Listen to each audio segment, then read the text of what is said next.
আজকের রেসিপি আলু চানার তরকারি। গুড়িয়াস কুকবুকে সকলকে স্বাগত জানাই। নিয়ে নিয়েছি সিদ্ধ করা আলু, ভিজিয়ে রাখা কালো ছোলা।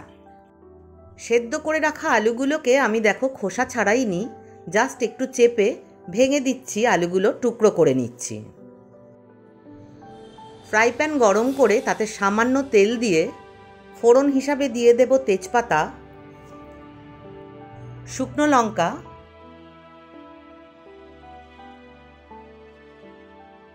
আর দিয়ে দেব জিরে। ফোড়নটা সুন্দর গন্ধ বেরোনো পর্যন্ত ভালো করে ভেজে নিয়ে দিয়ে দেব ভিজিয়ে রাখা কাঁচা ছোলাগুলো। সমস্ত ছোলাগুলো দেওয়া হয়ে গেলে আমি ভালো করে ভেজে নেব ছোলাগুলোকে। আমাদের রেসিপিগুলো ভালো লাগলে লাইক করো, কমেন্ট করে জানিও কেমন লাগলো। আর এই ধরনের নানা রেসিপি পেতে আমাদের চ্যানেলটাকে সাবস্ক্রাইব করে আমাদের পাশে থেকো। এবার দিয়ে দেব পরিমাণ মতো লবণ, দিয়ে দেব সামান্য হলুদ।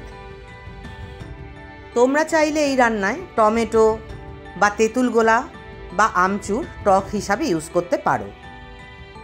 একটু ভেজে নিয়ে সামান্য জল দেব। জলটা আমি আলু সিদ্ধ করে রাখার যে জলটা, সেই জলটাই ইউজ করব, তাই আমাকে আর আলাদা করে গরম জল করে নিতে হবে না। আমি জলটা দিয়ে এবার মশলাগুলো এক এক করে দিয়ে দেব। দিয়ে দেব ধনের গুঁড়ো, আর দিয়ে দেব জিরের গুঁড়ো। পরিমাণগুলো আমি সমস্ত লিখে দিলাম। একটু ভালো করে কষিয়ে নিয়ে এরপরে আমাকে লঙ্কার গুঁড়ো দিতে হবে। লঙ্কার গুঁড়োটা তো পরিমাণ অনুযায়ী যে যতটা ঝাল খাও দেবে। দিয়ে দিলাম লঙ্কার গুঁড়ো, দিয়ে আমি ভালো করে কষিয়ে নেব। একটু জল দিয়ে দিয়ে কষালে মশলা কষানোটা খুব ভালো হয়, মশলার স্বাদ গন্ধ বেরিয়ে আসে। দেখো আমি একটু জল দিয়ে দিয়ে ভালো করে কষিয়ে নিচ্ছি। দিয়ে দিচ্ছি পরিমাণ মতো চিনি। যারা মিষ্টি খাও না তারা এটা স্কিপ করবে। চিনি দিয়েও আমি একটু ভালো করে কষিয়ে নিচ্ছি। এবার আমি ওই যে ভেঙে রেখেছিলাম আলুগুলোকে, সেই আলুগুলো দিয়ে দেব চানা মশলা কষার মধ্যে। দিয়ে আমি ভালো করে ভাজা ভাজা করব। একটা আলু ভাঙা হয়নি, সেটা ভেঙে দিলাম। দিয়ে আমি এবার ভালো করে ভাজা ভাজা করে নেব।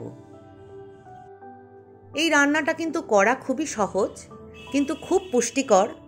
বাচ্চাদের বা অফিসের টিফিন দিতেও কিন্তু এইটা খুব ভালো একটা রেসিপি, স্বাস্থ্যকর এবং সুস্বাদু। এইভাবে করলে সময়ও বেশি লাগবে না। আগের দিনই ছোলা ভিজিয়ে রাখা যায়, আলু সিদ্ধ করে রাখা যায়, সকালবেলা উঠে একটু করে দেওয়াই যায় এই রকম আলু চানার তরকারি। বাচ্চারাও কিন্তু এটা খুব পছন্দ করে খাবে। বেশ ভালো করে ভাজা ভাজা হয়ে গেলে আমি জল দিয়ে দিলাম। আমি ওই আলু সেদ্ধর জলটাই ইউজ করেছি। তোমরা না হলে যদি আলু সেদ্ধর জল ইউজ করতে না চাও তাহলে তোমরা গরম জল ইউজ করো এখানে। এটা কিন্তু ফুটন্ত গরম জল দিলেই ভালো হবে। এবার আমি খুব ভালো করে ফুটিয়ে নেব। আমি একটু তরকারিটা শুকনো শুকনো করব, তাই কম জল দিলাম। এবার দিয়ে দিচ্ছি ভাজা মশলা। এতে মৌরি, জোয়ান, ধনে, জিরে, শুকনো লঙ্কা খালি খোলায় ভেজে গুঁড়ো করে নেওয়া। যাদের কাছে এই ভাজা মশলা থাকবে না তারা চাট মশলাও দিতে পারো। চাট মশলা তো বাজারে অ্যাভেলেবেলই আছে। আর যারা একটু ঝোল ঝোল রাখবে তরকারিটা, তারা একটু জল বেশি দেবে, তাহলে একটু জল জলে তরকারিটা হবে। সাধারণত মিষ্টির দোকান বা কচুরির দোকানে যে তরকারিটা হয় সেটা একটু ঝোলঝোলেই হয়। দেখো আলু চানা কিন্তু রেডি। আজকের মতন টাটা, আবার দেখা হবে অন্য কোনো দিন।